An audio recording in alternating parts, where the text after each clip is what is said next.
but I'm running for president. My name is Zoltan Istvan and I come from California. I'm actually based out of Silicon Valley, so today I'm going to talk to you a little bit about what's happening in California, how far left it has turned, and why an unknown Republican is running for president.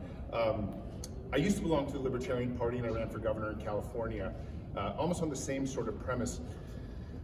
Well, you may not know my name. I do write for a number of large places, and I am sort of a public figure in California. I write for the New York Times, have columns at Vice and all these other places, and I've actually been working with National Geographic for many years as well. So some people do know me from TV.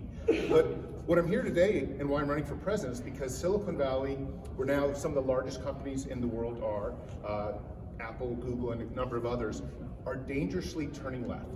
And over the last 10 years, these companies have been getting further and further left. And so as Republicans, I hate to see California going that far. It used to be a little bit more balanced. I'd say Silicon Valley was libertarian to begin with.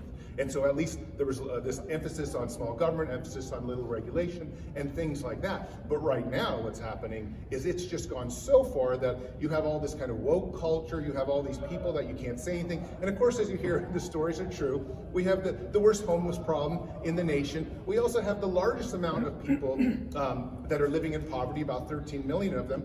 And of course, California is trying to bring all of its culture to the rest of the United States, and it has a history of doing that. And some of that culture has been wonderful, but not this super hard left-leaning socialism. So one of the things that I'm worried about with Trump, and I'm in no way wanting to bash Trump, but Trump has cut a lot of science and technology budgets for America in order to save money for the government. Now I understand that, but the problem is that when you cut those things, they have this overarching effect that the private companies then, especially if they're veering hard left, end up becoming more powerful. And that's one of the reasons why I am running for president,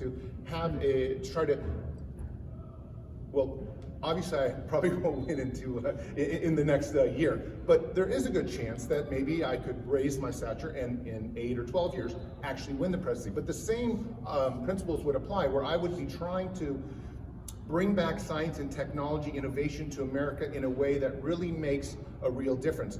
The problem, though, at this point with the Republican Party is that a lot of Republicans have been very afraid of science, very much afraid of radical technologies. These technologies can be anything from exoskeleton suits that let disabled people walk. It could be things like genetic editing, where we even do designer babies. One of the great technologies of the movement that I sort of represent in California is robotic eye technology. I see 2 blind people in the audience here.